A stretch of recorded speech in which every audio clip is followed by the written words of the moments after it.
Everyone, welcome back to my new another vlog. तर आज आहे 16 ऑक्टोबर आणि उद्या 17 ऑक्टोबर आणि उद्यापासून ऑफिशियली आपल्याकडे दिवाळीची सुरुवात होत आहे. उद्या वसुबारस आहे आणि वसुबारसपासूनच आपल्याकडे दिवाळीची सुरुवात ऑलरेडी झालेली असते. And I truly can imagine की आपल्या इंडियामध्ये कसं गजबजलेलं वातावरण सध्या झालेलं असेल. घरोघरी क्लिनिंग चालू असेल, काहींची झालेली असेल, दिवाळीची खरेदी, कपडे, रस्त्यांवर दिव्यांचे स्टॉल्स, फटाक्यांच्या शॉप्स आणि लहान लेकरांची ती कपडे घेण्याची ती जी काही ओढ असती, आय कॅन ट्रूली इमॅजिन ते सगळं. आणि शाळांनाही सुट्ट्या लागलेल्या असतील. खूप खूप भारी वातावरण असतं आपल्याकडे दिवाळीच्या सीझनमध्ये.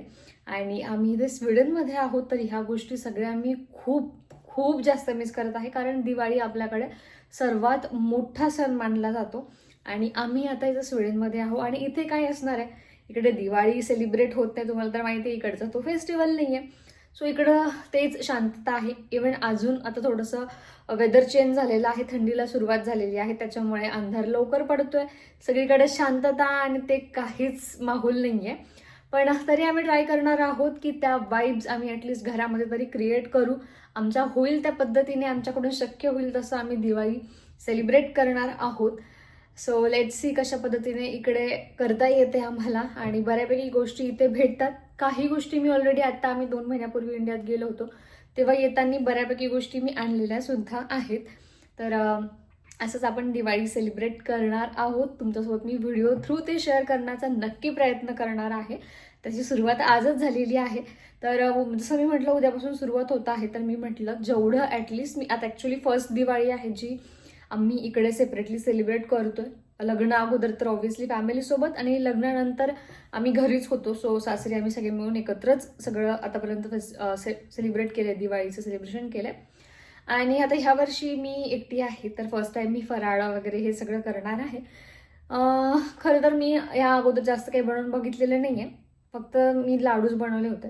ह्यावेळेस तर मी थोडं थोडं सगळं ट्राय करणार आहे. तसं तर आम्हाला जास्त काही आवडत नाही बाकीचं, पण सगळं म्हटलं थोडं थोडं ॲटलिस्ट पूजेपुरतं तरी करायला पाहिजे, म्हणून मी थोडं थोडं सगळं बनवणार आहे. सगळं म्हणजे काय ते तुम्हाला मी व्हिडिओच्या म्हणजे नंतर सांगेलच.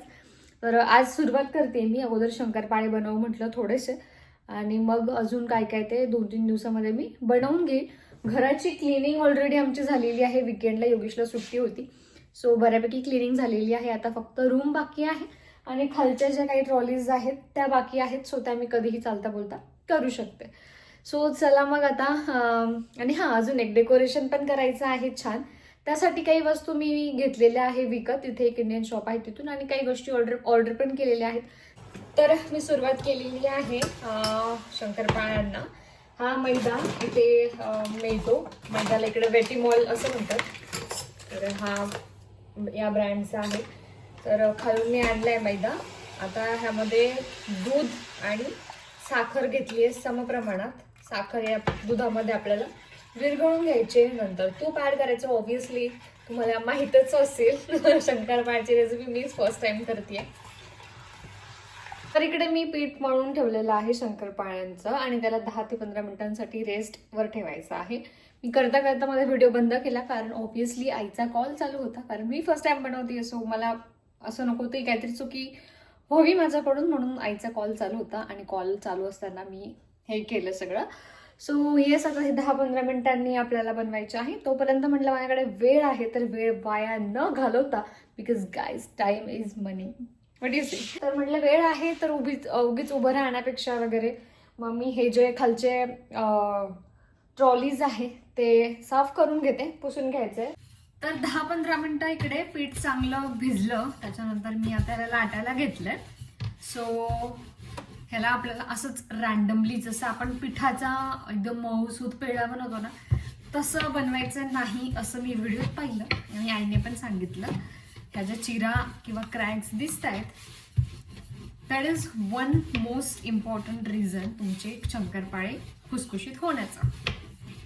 मी ना अगोदर काय करणार आहे, ह्या एका पोळीचंच कापून ट्राय करून बघते जमतात का. जर जमलं तरच मी वाया घालवण्यात अर्थ असं मला वाटतं. सो तेल गरम करायला ठेवते आणि मग चेक करते. सो शंकरपाळ्याची जी ट्रायल बॅच होती ती तळून झालेली आहे आणि लकीली छान झालेली आहे. म्हणजे लुक वाईज छान दिसत आहे. मऊ पण आहे सध्या, पण मी एक ऑब्झर्व केलं जेव्हा मी घरी हेल्प करायचे तेव्हा, की ते सुरुवातीला खूप मऊ असतात आणि मग नंतर जे प्रॉपर त्याचं हे असतं कडक, जास्त कडकही नाही आणि जास्त मऊही नाही, तसे होतात. सो आय बिलीव्ह ते हे पण तसेच होतील.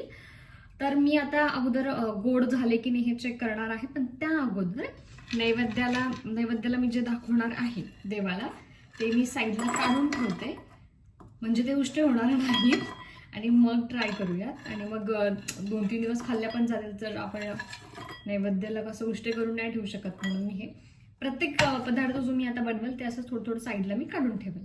तर हे साईडला काढून ठेवलं आणि आता मी हे टेस्ट करते गोड वगैरे कसं आहे. खूप मस्त झालंय. मी खरंच एक्सपेक्ट नव्हतं केलं गाईज, खरंच नाही, कारण मला वाटत नव्हतं एवढं छान होईल. गोड पण खूप म्हणजे ॲक्युरेट आहे. मी जास्त गोड खात नाही, सो गोड पण कमी आहे, जास्त कमी पण नाही, आणि एकदम परफेक्ट बनलेले आहेत.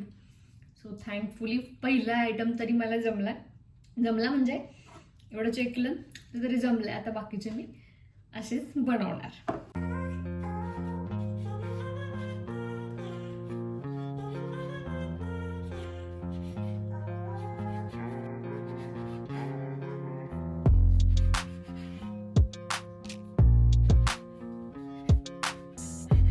तर आता इकडे आपले गरमागरम आणि खुसखुशीत असे शंकरपाळे जे आहेत ते बनवून रेडी झालेले आहे. तुम्हाला मी दाखवते. खरंच एकदम असे खुसखुशीत जे असतात ना खारीसारखे, तसेच बनलेले आहेत. मला वाटत नव्हतं जमेल, पण खूप छान जमले. बनवताच मी व्हिडिओ कॉल सुद्धा केला इकडे आईला, तिकडे घरी माझ्या सासूबाई आणि जाऊबाईंना, त्यांनाही व्हिडिओ कॉल करून दाखवलं, कारण मी फर्स्ट टाइम बनवले आहे आणि ते एवढे सरप्राइझिंगली छान बनले.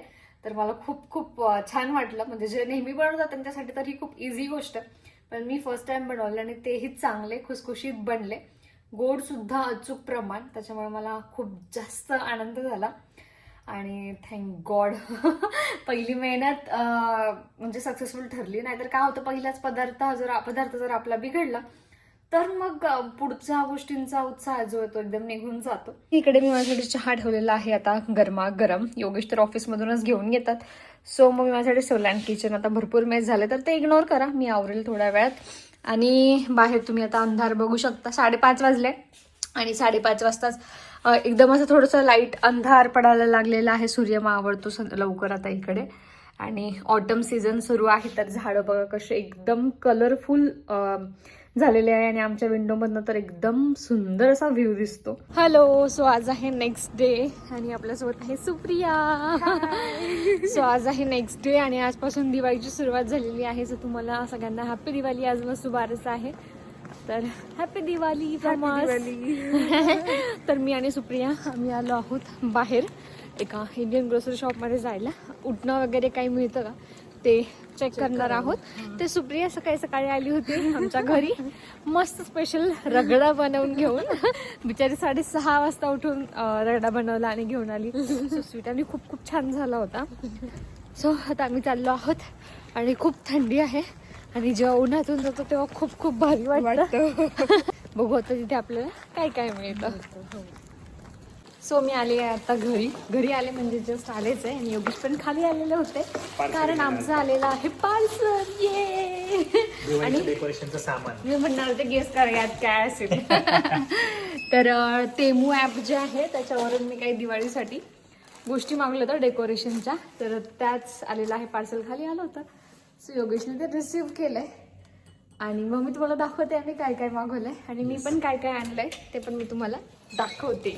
चला आता आपण अगोदर वरती जाऊ. आणि खूप थंडी आहे बाहेर, एकदम आता चिल्ड वातावरण झालंय. हळूहळू भरपूर थंडी वाढतीये. -1 आहे का आज? आधी तो प्लॅन होता की तू येईपर्यंत मी खाली वेट करेल, बट मी थंडी पाहिली म्हणलं चला.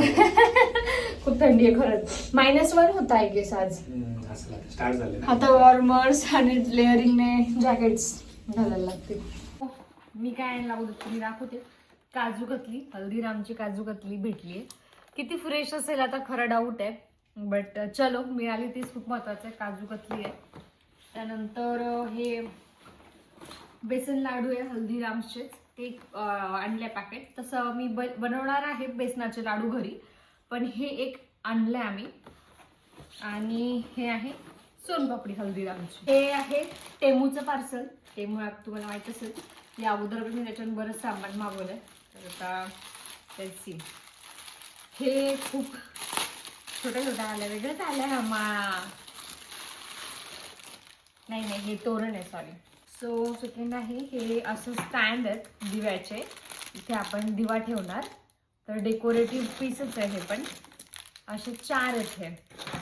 ह्याची क्वालिटी छान आहे पण, हो ना? क्वालिटी मस्त आहे आणि आहे युनिक पण आहे. सो याला गेटअप येईल जेव्हा आपण याच्यावर दिवा ठेवू तेव्हा.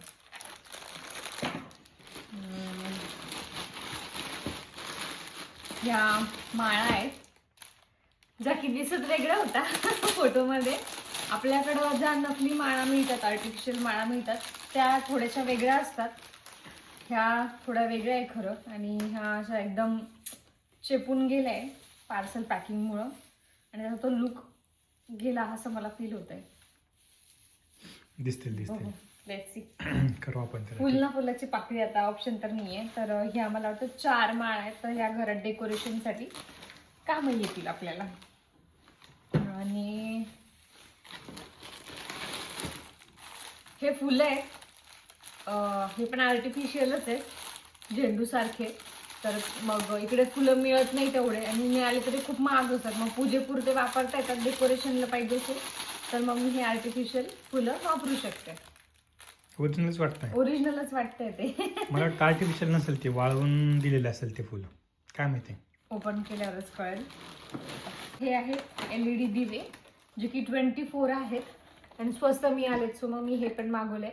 इकडे आपण जास्त ओरिजिनल दिव्यांचा वापर नाही करू शकत कारण घर जे वुडन आहे, प्लस फायर अलार्म वाजायची भीती वाटते. सो आम्ही ट्राय करू की हे LED दिवे आपण वापरावेत.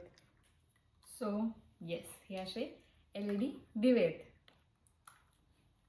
याचा वापर करू आपण डेकोरेशनसाठी. तर एवढं सामान मागवलं, भरपूर आहे आता हे. त्या दिवशी पण मी बाहेर गेले होते तेव्हा पण थोडंसं मी घेऊन आली आहे. तर डेकोरेशन मला वाटतं आज रात्री करून देऊ आपण. उद्या धनतेरस आहे तर आज रात्री किंवा उद्या सकाळी आम्ही डेकोरेशन स्टार्ट करून देऊ.